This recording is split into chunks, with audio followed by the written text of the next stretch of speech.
السلام علیکم ڈاکٹر صاحب، سب سے پہلے تو میں سخن فیملی کی جانب سے آپ کا ممنون ہوں کہ آپ نے ہمیں وقت دیا۔ ڈاکٹر ظفر حسین تسکین صاحب ہمارے ساتھ موجود ہیں، ڈاکٹر شبیر قادری صاحب موجود ہیں۔ تو ہم جو آغاز ہے نا آپ کا، جو چاہتے ہیں کہ جو بالکل ابتدا سے جو آپ کے ساتھی تھے ادب، جب بالکل فیصل آباد میں آپ کے نوجوانی کا جو دور تھا اس سے آغاز کریں، باقی پھر احباب گفتگو کا حصہ ہوتے رہیں گے۔ سر گزارش یہ ہے کہ میں فیصل آباد میں ہی پڑھا بھی ہوں، میری پی ایس سی میں نے اسی جگہ سے گورنمنٹ کالج دھوبی گھاٹ سے کی تھی، اور اس کے بعد پھر میں لاہور چلا گیا بی ایڈ کرنے کے لیے، پھر میں نے ایم اے کیا پرائیویٹلی لاہور میں۔ تو پھر 3-4 سال میں رہا باہر۔ 1962 میں نے ایم اے کیا، تو 4 برس میں مختلف کالجز میں پڑھاتا رہا، لاہور میں، لیا میں، لکی محمد وغیرہ میں۔ 1968 میں پھر میں فیصل آباد آ گیا، اور اس زمانے میں یہاں پر ڈاکٹر آسن زیدی صاحب تھے، سلیم بیتاب تھے، افضل حسن دھاوا تھے، اور ریاض مجید صاحب تھے، اور اس طرح ایک کہکشاں تھی لکھنے والوں کی، بالخصوص شاعری میں۔ مجھے یاد آیا کہ سکوت ڈھاکہ کے بعد جس انداز کی منفرد شاعری فیصل آباد کے شاعروں نے کی، اس طرح کی شاید دعویٰ بڑا ہو، لیکن اس دعوے سے کہہ سکتا ہوں کہ پورے پاکستان میں یا کسی نے ویسی شاعری نہیں کی۔ اور اس کا ثبوت یہ ہے کہ یہاں ایک مشاعرہ ہوا تھا جس میں صرف سکوت ڈھاکہ کے بارے میں، مشرقی پاکستان کے سکوت کے بارے میں نظر پڑی گئی تھی اور غزلیں پڑھی گئی تھی۔ تو احمد بن قاسمی صاحب نے یہ فرمایا تھا کہ جس طرح کی شاعری ہمارے سانحے کے حوالے سے فیصل آباد میں ہو رہی ہے، پورے پاکستان میں کہیں بھی نہیں ہو رہی۔ ایک شعر ہمارے نوجوان اس زمانے کے شاعر کا، اقبال ولید کا، کہ میرے لیے تو یہ رائے دہی عذاب ہوئی، تو نیم کر گیا پہلا ہی انتخاب مجھے۔ تو اس طریقے سے جس طرح انہوں نے ہمارے اتنے بڑے سانحے کو پوئٹیفائی کیا، اور اسے افسر دعوا نے، ریاض مجید صاحب نے اپنی نظموں میں، اور اس طرح عثمان نے ہمارے پاس اور دوستوں نے نظموں میں بھی اور غزلوں میں بھی جس طریقے سے اپنے قومی سانحے کو محسوس کیا اور شعر کی شکل میں محفوظ کیا، وہ اور لوگوں کو بہت کم نصیب ہوا ہے۔ اس زمانے میں یہاں فیصل آباد میں محققین بھی تھے، نقاد حضرات بھی تھے، افسانہ نگار بھی تھے، شاعر بھی تھے، سفر نامہ نگار بھی تھے، اور ان کی چیزیں چھپتی بھی تھیں، رسائل میں بھی اور کتابی شکل میں بھی۔ یہ الگ بات ہے کہ فیصل آباد کی ادبی شہرت لاہور اور کراچی اور پنڈی اسلام آباد کے مقابلے میں گہرا آ گئی تھی۔ اس کی وجہ یہ تھی کہ فیصل آباد کے جو لکھنے والے لوگ تھے، ان میں سے بیشتر لوگ بے نیاز قسم کے لوگ تھے۔ وہ اس طرح ایمبیشس نہیں تھے، وہ اس طرح حریص نہیں تھے شہرت کے کہ جس طرح کے اور لوگ ہوتے ہیں۔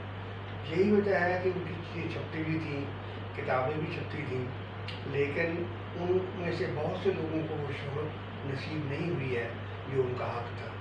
یہ الگ بات ہے کہ وہ لوگ جب فیصل آباد سے نکلے اور لاہور گئے، کراچی گئے، تو انہوں نے وہاں پر جا کے نام پیدا کیا۔ تو وہی بات کہ اپنے گھر میں تو وہ گمنام تھے، لیکن باہر جا کر وہ نامور ہوئے، چاہے صحافت ہو، چاہے ادب ہو، چاہے سیاست ہو، ان سب میں فیصل آباد کی کنٹریبیوشن، اس کی عطا کسی بھی دوسرے شہر سے کم نہیں ہے۔ تو میں نے یوں سمجھیے کہ شعور کی آنکھیں اسی دور میں کھولی، اور حسن اتفاق سے مجھے ایسے رفقا مل گئے جن کے ساتھ میرا اٹھنا بیٹھنا بھی تھا، جن کے ساتھ میری رفاقت تھی منصبی بھی، یعنی گورنمنٹ کالج فیصل آباد کی بات کر رہا ہوں کہ گورنمنٹ کالج فیصل آباد میں اس زمانے میں اقبال شناس محققین موجود تھے، نقاد حضرات موجود تھے، اور شعراء موجود تھے۔ شور علی کے ساتھ بھی فیصل آباد موجود تھا، میرا منوبیہ صاحب محقق اس زمانے میں ہمارے یہاں موجود تھے، اور اس طرح اور بھی لوگ۔ تو میں سمجھتا ہوں کہ میں نے بہت کچھ سیکھا یہاں آ کر ان لوگوں سے۔ پھر یہاں باقاعدہ مشاعرے ہوتے تھے، سیمینار ہوتے تھے، ادبی مجالس ہوتی تھیں، یہاں پر کئی ادبی تنظیمیں تھیں، بزم اقبال بھی اور حلقہ روض ذوق پنجابی پڑھا اور انجمن اہل قلم اور اس طرح کی اور بہت سی 1 درجن کے قریب ایسی ادبی تنظیمیں تھیں جو یہاں پر کام کرتی تھیں اور وہ اپنی چیزیں چھاپتے بھی تھے اور یوں ان چیزوں کو انہوں نے محفوظ بھی کیا. قاضی صاحب سر جو آپ نے فرمایا کہ بعض لوگ جو ہیں یہاں سے جا کے جی یعنی کافی انہوں نے شہرت حاصل کی، جی جی ان میں سے ایک تو مرزا منور. جی مرزا منور صاحب میرے استاد بھی ہیں جی. مجھے یہ شرف حاصل ہے کہ میں نے گورنمنٹ کالج میں غزل پڑھتا تھا تو وہ میرے استاد تھے.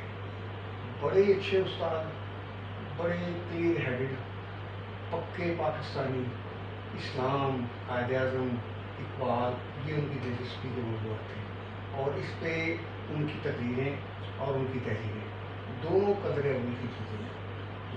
یہاں پر تھے تو ایک استاد اور ایک مقرر کی حیثیت سے انہوں نے نام کمایا، لیکن جب وہ لاہور گئے پھر وہاں جا کر ان کی کتابیں پیر در پیر چھپنے لگی اور یوں پاکستان میں جو گنے چنے اقبال شناس تھے ان میں شاید سر فہرست اس زمانے میں مرزا منور صاحب تھے. تو کراچی میں بھی میرا خیال پروفیسر منظور علی شور نے ویسے ہی مقام پروفیسر حاصل منظور کیا. صاحب شور صاحب جہاں پر فارسی کے استاد تھے اور اردو میں بھی، اور یہیں سے وہ ریٹائر بھی ہوئے اور اس کے بعد ان کے بچے کراچی سے ہو گئے تھے تو پروفیسر شور صاحب وہاں چلے گئے. تو پروفیسر شور صاحب بھی اپنی طرز کے وہاں شاعر تھے، بہت اچھے، بے حد پختہ شاعر ہر لحاظ سے. اور اس میں کوئی شک نہیں ہے کہ ایک زمانے میں 2 بڑی شخصیات ایسی تھیں جن کے نام سے فیصلہ آباد پہچانا جاتا تھا. ایک پروفیسر منظور حسین شور اور دوسرے منظور منظور. صحافیوں میں خلیق قریشی بڑا نام تھا اور وہ شاعری میں بھی انہوں نے بڑا نام پیدا کیا. تو خلیق قریشی، منظور احمد منظور، شور علی، یہ اس زمانے میں فیصلہ آباد کی پہچان تھی. اس کے بعد پھر افضل حسن رندھاوا اور ان کے ہم اثر یہاں پر آئے. پھر 1970 کے بعد بالکل ایک نئی کھیپ سامنے آئی شاعروں اور ادیبوں کی، اور ہمارے دوست ریاض مجید صاحب نے نئی آوازیں کے نام سے ایک مجموعہ مرتب کیا. اس میں غالباً 10 یا 12 فیصلہ آباد کے شعراء ہیں. اس زمانے میں ان میں سے کسی شاعر کا مجموعہ کلام نہیں چھپا تھا. جب ریاض مجید صاحب نے نئی آوازیں کے نام سے ہر شاعر کی 6-7 غزلیں اس میں شامل کی اور 7 تعارفی نوٹ بھی لکھا. لیکن اتفاق دیکھیے کہ 12 کے 12 جو شعراء اس مجموعے میں شامل ہے بعد میں سب کے سب صاحب دیوان ہوئے. ایک نہیں کئی مجموعے ان میں شامل ہیں. اس کا مطلب یہ ہے کہ ریاض مجید صاحب نے جن لوگوں کو اس زمانے میں 1970-71 میں نمائندگی دی تھی وہ سب کے سب ٹیلنٹڈ لوگ تھے اور آگے چل کر انہوں نے نام پیدا کیا اور اپنی پہچان کروائی. اچھا سر، آپ یہ مثلا 3 چیزیں میرے سامنے ہیں. جی ایک تو یہ کہ اگر آپ کا ادب سے تعلق ہے تو یا تو آپ شاعر ہوں گے، جی یا پھر نثر نگار ہوں گے، جی یا پھر ان دونوں پہ حاوی نقاد ہوں گے. جی آپ نے ان تینوں میں سے کس چیز کو آپٹ کیا اور کیوں سر آپ آپٹ کیا؟ لاہور سے ایک دفعہ ہمارے ایک نوجوان دوست تشریف لائے تھے انٹرویو لینے کے لیے. تو انہوں نے مجھ سے پوچھا کہ جناب یہ بتائیے کہ آپ شاعر ہیں یا نثر نگار ہیں یا استاد ہیں؟ میں نے کہا میں تو صرف استاد ہوں، نہ میں شاعر ہوں نہ نثر نگار ہوں. بات یہ ہے کہ اس زمانے میں ایک فضا بنی ہوئی تھی اور اس میں سبھی لوگ لکھتے تھے. میں بھی انہیں میں کیا کہتے ہیں 5 سوال میں بھی انہیں میں شامل تھا. میں نے بھی دیکھا کہ لوگ شعر بھی کہہ رہے ہیں، نثر بھی لکھ رہے ہیں، تنقید بھی لکھ رہے ہیں. اچھا ایک زمانے میں میں نے جب لکھنا شروع کیا، حیرانی کی بات یہ ہے کہ میں ابھی 8ویں جماعت میں پڑھتا تھا چنیوٹ میں، اسلامیہ ہائی اسکول چنیوٹ میں. وہاں سے ایک رسالہ نکلا تھا ماہنامہ، یاد خدا کا نام تھا. ڈاکٹر عزیز اس کے ایڈیٹر تھے، ماہنامہ پڑھتا تھا وہ، اور وہ نو مسلم آدمی تھے. اکثر مرنے سے پہلے وہ مسلمان بھی تھے اور پھر انہوں نے اپنی پوری زندگی علم و ادب کے لیے وقف کر دی تھی. ہومیوپیتھک کے ڈاکٹر تھے. تو وہ پرچہ کافی عرصہ نکلتا رہا. وہ اسکولنگ آپ کس طرح چنوٹ کی ہے؟ جی میں نے میٹرک چنوٹ سے کیا تھا، جی جی. ایف ایس سی بھی چنوٹ سے کی تھی. اچھا بی ایس سی میں نے فیصلہ آباد گورنمنٹ کالج سے کی تھی اور ایم اے میں نے پرائیویٹلی پنجاب یونیورسٹی سے کیا تھا. تو اس میں میرے افسانے بھی چھپتے تھے اور میری نظمیں بھی. میں 8ویں جماعت میں پڑھا تھا. اس کے بعد تھوڑا سا گرو کیا, تھوڑا سا عمر میں بڑے ہوئے, 9ویں 10ویں میں آئے, اس کا انٹرمیڈیٹ میں آئے, تو پھر میں نے دیکھا کہ رسائل ہیں ان میں بھی چھپنا چاہیے. پھر میں نے امروز اس زمانے سنڈے ایڈیشن چھپا تھا, وہ احمد الدین قاسمی صاحب اس کے ایڈیٹر تھے امروز کے, تو ان میں نے اپنی نظمیں اور مضامین بھیجنے شروع کیے. انگلش میں امروز کے سنڈے ایڈیشن میں اس زمانے میں, اس زمانے 10ویں میں 11ویں 12ویں میں پڑھتا تھا. پھر اسی زمانے میں کراچی سے ایک بچہ دیکھا تھا نمکدان کے نام سے, مجید لاہوری اس کے ایڈیٹر تھے. تو اس پرچے میں میری طنزیہ اور مزاحیہ نظمیں چھپی تھی اور طنزیہ اور مزاحیہ مضامین چھپے تھے. میں وہ 15 روزہ پرچا تھا وہ نمکدان میں, اور اس زمانے کا بڑا مقبول پرچا تھا. اچھا, کراچی سے افکار نام کا ایک ماہنامہ پرچا نکلتا تھا. میں نے اس میں اپنی نظمیں بھیجی, تنقیدی مضامین بھیجے اور اس میں چھپ گئے. تو یوں سمجھیے کہ BSc کے زمانے میں میں یعنی یہی سمجھے کہ ضلعی سطح سے اٹھ کر ایک لحاظ سے قومی سطح پر آنے کی کوشش کر رہا تھا. اور جو پرچے لاہور کے تھے یا کراچی کے تھے ان میں بھی میں چھپنا شروع کیا. آغاز میں نے افسانہ نگاری سے کیا تھا, اور اس زمانے میں نے افسانے لکھے جو اس زمانے میرے کالج میگزین میں بھی چلے اور بعض رسائل میں بھی. لیکن میں نے دیکھا کہ افسانہ زیادہ وقت مانگتا ہے, زیادہ محنت مانگتا ہے, زیادہ ٹائم مانگتا ہے. تو میں نے اسے بھاری پتھر سمجھ کے چون کے چھوڑ دیا. لیکن شاعری میں نے دیکھا کہ چلتے پھرتے بھی شعر کہا جا سکتا ہے. مجھے نثر اس زمانے میں نثر کے مقابلے میں شاعری زیادہ سہل لگی, آسان لگی. اس میں مجھے شعر کرنا نسبت زیادہ سہولت کا باعث لگا. لیکن ساتھ ہی ساتھ میں نے دیکھا کہ شاعری اپنی جگہ ہے, لیکن اصل پہچان آدمی کی نثر سے ہوتی ہے. چنانچہ اس زمانے میں پھر میں نے مضامین لکھے جن کو آج انشائیہ کہا جاتا ہے, ہلکے پھلکے مضامین, طنزیہ مزاحیہ مضامین, تنقیدی مضامین, علمی مضامین. تو وہ مضامین بھی میرے چھپتے چلے گئے اور اس طرح مجھے بڑا حوصلہ ہوا. ایک زمانے میں جب میں لاہور گیا BSc کرنے کے بعد, تو وہاں میں نے B.Ed میں داخلہ لیا. اس کے بعد میں نے وہیں پر ایک اسکول میں ملازمت کر لی اور میں نے اس کا پرائیویٹ ہی MA کا امتحان دیا تھا. اس زمانے میں یہ حال تھا کہ میری چیزیں جو چھپتی تھیں امروز میں, تو ہوتا یہ کہ میں نے چنوٹ سے لاہور سے چنوٹ جانا ہوتا تو 10 روپے غزل اور نظم کا معاوضہ ملتا تھا, 15 روپے مضمون کا معاوضہ ملتا تھا یا افسانے کا. تو لاہور سے چنوٹ کی بس کا کرایہ 2 روپے 11 آنے تھا. تو مجھے جب چیک ملتا تھا یا نقد پیسے ملتے تھے مجھے کیش, تو اس میں چنوٹ اپنے گھر پہ بھی چلا جاتا تھا اور واپس ہی ان پیسے میں آ جایا کرتا تھا. اتنی برکت تھی اس زمانے میں تھوڑے پیسے میں. تو یہ ہے کہ جب بعض پرچے ایسے تھے کہ جو باقاعدہ معاوضہ لیا کرتے تھے, بعض رسائل بھی اور بعض اخبارات بھی. تو میں نے کوشش کی کہ ان پرچوں میں چھپوں جن میں کچھ معاوضہ ملتا ہے. تو چنانچہ یہ چیزیں چھپتی تھیں. اور آپ نے تھوڑی دیر پہلے کشور ناہید کا نام لیا, تو مجھے یاد پڑتا کہ کشور ناہید نے اسی زمانے میں مجھے ایک خط لکھا تھا. تو اس نے کہا جی کہ میں لیل و نہار کے دفتر میں گئی تھی, وہاں میں نے صوفی توسل کے بعد کچھ چیزیں پڑھی تھی جن میں آپ کی بھی ایک نظم موجود تھی. تو میں اس کو اپنے پرچے دوست میں چھاپنے کے لیے لے آئی ہوں. اگر آپ اجازت دیں تو میں اسے ماہنامہ پرچہ تھا دوست, تو آپ اجازت دیں تو مجھے چھاپ دوں. یاد رہے کہ ہم بھی معاوضہ دیا کرتے ہیں. یاد رہے کہ ہم بھی معاوضہ دیا کرتے ہیں. میں نے ان کو خیر جواب میں خط لکھا کہ ان کو یاد دے دی. وہ واقعی میری نظم چھپ دی اس میں, اور اس کا مجھے معاوضہ بھی ملا. تو لیل و نہار میں چھپنے والی چیزوں کو معاوضہ ملتا تھا, امروز میں چھپنے والی چیزوں کو معاوضہ ملتا تھا. تو ایک زمانے میں مشرق اخبار نکلا تھا, تو اس میں جو آرٹیکل چھپتے تھے میں نے کچھ چیزیں ترجمہ کی کرنٹ موضوعات پر, وہ بھی اس میں چھپتی تھی مشرق اخبار میں, اور وہ بھی معاوضہ دیا. تو یوں سمجھیے کہ آہستہ آہستہ میرا رجحان شاعری سے کی طرف کم ہوتا چلا گیا اور نثر کی طرف بڑھتا چلا گیا. اور یہی وجہ ہے کہ میرا صرف ایک مجموعہ شعری مجموعہ اب تک چھپا ہے. 1972 میں عہد نامہ کے نام سے میرا پہلا مجموعہ چھپا تھا, اور اس کے بعد سے بھی میں نے شعر کرنا ترک تو نہیں کیا. اور اتنی چیزیں ہیں کہ پورا ایک مجموعے کا مواد میرے پاس موجود ہے, لیکن اس کے چھپنے کی بھی مجموعے کی شکل میں چھپنے کی نوبت ابھی نہیں ہے. لیکن کتابیں میری تعداد میں کم ہے چھپی, 4 کتابیں چھپی کتابیں, لیکن یہ ہے کہ مضامین میرے خاصی تعداد میں چھپے ہیں. تقریباً 150 کے قریب میرے مضامین مقالات جو ہیں وہ مختلف رسائل میں چھپ چکے ہیں، اور اگر ان کو کتابی شکل میں چھاپا جائے تو 8-10 مجموعے ان کی بنتی ہے. یعنی وہ سارے بامعاوضہ ہیں؟ نہیں، وہ معاوضہ نہیں ہے. جو پریسٹیجیس بچے جو باوقار بچے تھے وہ معاوضہ نہیں دیتے تھے. معاوضہ وہ بچے دیتے تھے کہ جن کی ساکھ مضبوط تھی، جو بڑے ادارے تھے. عام جو ادبی رسائل ہے، جیسے قاسمی صاحب تھے، ان کا بچہ فنون نکلتا تھا، تو فیاض صاحب کا بچہ نقوش نکلتا تھا. کبھی ایک دھیلا بھی ہمیں، وہ تو ہاتھ سے لکھتے تھے.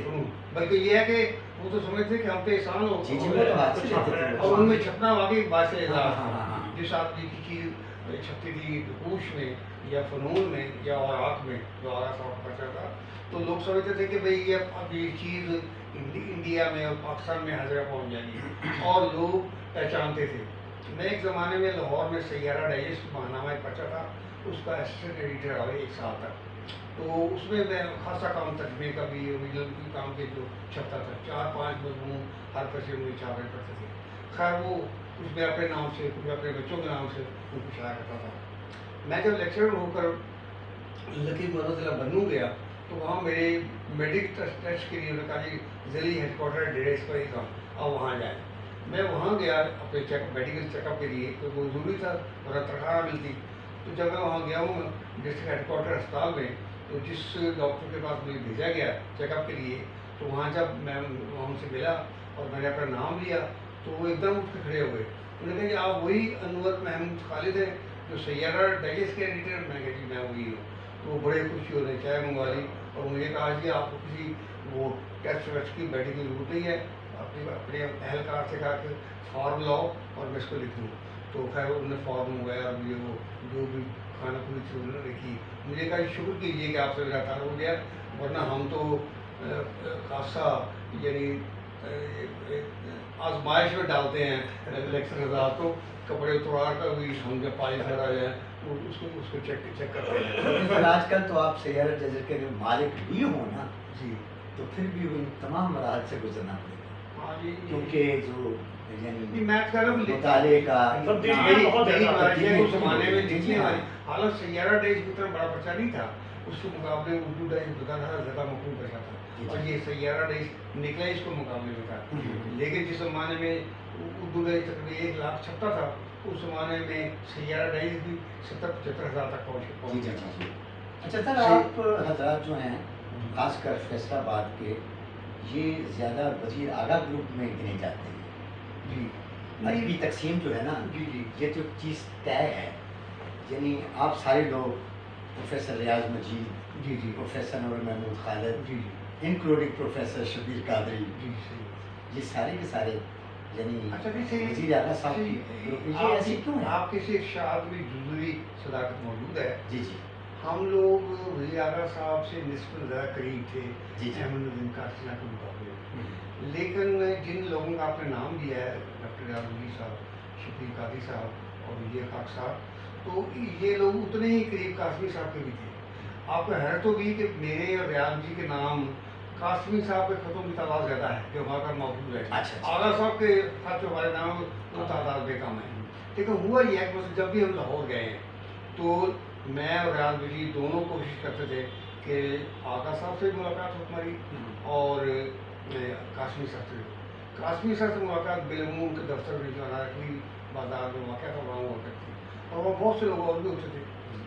آغا صاحب سے ملاقات ہمیشہ ان کی رہائش گاہ ہوتی تھی، تو وہاں ہمیں زیادہ موقع ملتا تھا ان سے ملنے کا، بات یہ اپنائیت کا ایک پہلو ہے.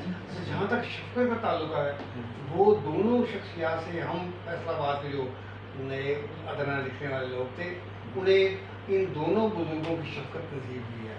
بس میں بڑے فخر سے کہہ سکتا ہوں کہ قاسمی صاحب نے ہماری پرداخت میں بہت اہم رول پلے کیا ہے، اور وزیر اعلیٰ صاحب نے. وزیر اعلیٰ صاحب کا کہ ایک لحاظ سے تھوڑا سا اپر ہینڈ ہے ہمارے حوالے سے. وہ یوں ہے کہ ان کے اندر اپنائیت نسبت زیادہ تھی. وہ فیصل آباد کے لوگوں کو بھی اسی طرح عزیز جانتے تھے جیسے کہ پورے پاکستان اور انڈیا میں اور لوگ بھی جانتے تھے، اور حوصلہ افزائی بہت کرتے تھے. بس یہ ہے کہ کوئی چیز آپ نے بھیجی ہے لازماً وہ اس کی اشاعت چھپنے یا نہ چھپنے کے بارے میں قابل اشاعت ہے یا نہیں ہے وہ آپ کو ضرور بتا دیں. پھر یہ ہے کہ جو ذاتی تعلق تھا وہ اس کو وہ مینٹین کرتے تھے. ان کے بچوں کی شادیاں ہوئی ہیں. ہم فیصلہ آبادی دوستوں کو سب کو انہوں نے بلایا. قاسمی صاحب کے بچوں کی شادیاں ہوئی ہیں, تعلق تھے ان کے ہاں گھر میں بھی ہمارا آنا جانا تھا, لیکن کبھی شادی پہ ہمیں موقع نہیں ملا ان کے کسی بچے کی شادی میں شرکت کرنے کا. آغا صاحب نے ہم سب لوگوں کو ہمیشہ یاد رکھا. جب بھی کوئی فنکشن, جب بھی کوئی موقع ہوا ہے, پھر یہ ہے کہ جب ہم ملتے تھے, جب ہم فیصلہ آباد آتے تھے یا لاہور میں سے ملاقات ہے, سرگودا میں ہے, اپنی کتابیں وہ ہم سب لوگوں کو عطا فرمایا کرتے تھے, جو نئی چھپی کتابیں ہیں. اس کے بعد جو جب بھی چیزیں بھیجی ہیں اپنی یا اپنے بعض دوستوں کی, انہوں نے بڑی خوش دلی کے ساتھ ان کو شائع کیا ہے. تو میں تو یہی کہوں گا کہ ہمارے دل میں احمد علی قاسمی صاحب اور ڈاکٹر مرزا کا, ان دونوں کا یکساں احترام ہے, اور یہ دونوں بڑی ٹاورنگ شخصیات ہیں. لیکن جہاں تک شخصی روابط کا تعلق ہے, ان میں ہم لوگ سمجھتے تھے کہ ہم آغا صاحب کی ذات قریب ہیں.